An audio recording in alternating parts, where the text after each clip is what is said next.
May it please the court. My name is Azizah Musa and I am prosecuting on behalf of the prosecution against the defendant, Mr. Hakim bin Rosli. First and foremost, I would like to brief the court with the facts and the offences of the case. Your Honor, on 16 March 2020, in response to a worrying spike in COVID-19 cases, the Prime Minister of Malaysia, Tan Sri Muhyiddin Yassin, announced the imposition of a nationwide 14-day Movement Control Order (MCO) from the 18 March to 31 March 2020 to curb the spread of infection. The MCO was announced pursuant to the Prevention and Control of Infectious Diseases Act 1988 and the Police Act 1987. Subsequently, the Prevention and Control of Infectious Diseases Measures within the Infected Local Areas Regulations 2020 Clause 1 was gazetted to give effect to the MCO. The MCO was further extended until 28 April 2020 and amending regulations were gazetted accordingly. The outbreak of the disease has created a global health crisis that has a deep impact on the way we perceive our world and our everyday lives. Not only the rate of contagion and patterns of transmission threatens our sense of agency, but the safety measures put in place to contain the spread of virus also require social distancing by refraining from doing what is inherent human, which is to find solace in the company of others. It is everyone's responsibility to minimize the spread of the virus and to help flatten the curve of the outbreak.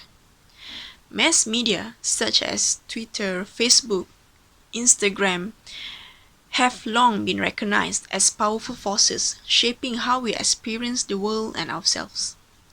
The news of all the SOPs and regulations throughout the MCO has been published and are well known by all the citizens of Malaysia, and it makes it become more unreasonable for Mr. Hakim not to know the extension of the SOPs and the MCO. Mr. Hakim was found near the fishing pond at the area of Kolam Changlun, Kubang Pasu, Kedah. At the time of arrest, he was on a motorcycle type Honda EX5 with registration number KAD 2668 and he was carrying a fishing rod.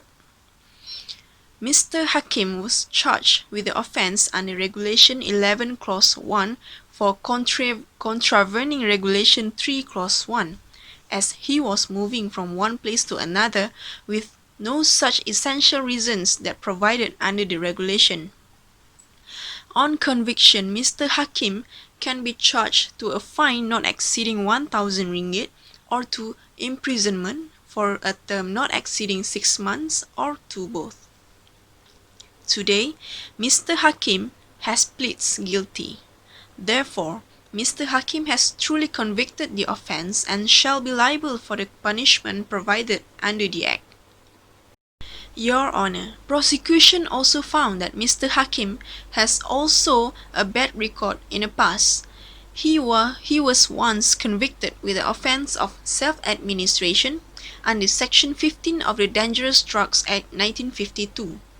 He was sentenced with 1,200 ringgit fine and has undergone 2 years of supervision. Therefore, we, the prosecution, pray for the court for a higher punishment against Mr. Hakim for violating the rules and regulations and to teach him another lesson and also to show the society the seriousness of adhering to the rules and regulations. If the court does not need further assistance, that is all from the prosecution and I shall now take my seat, Your Honor. Much obliged.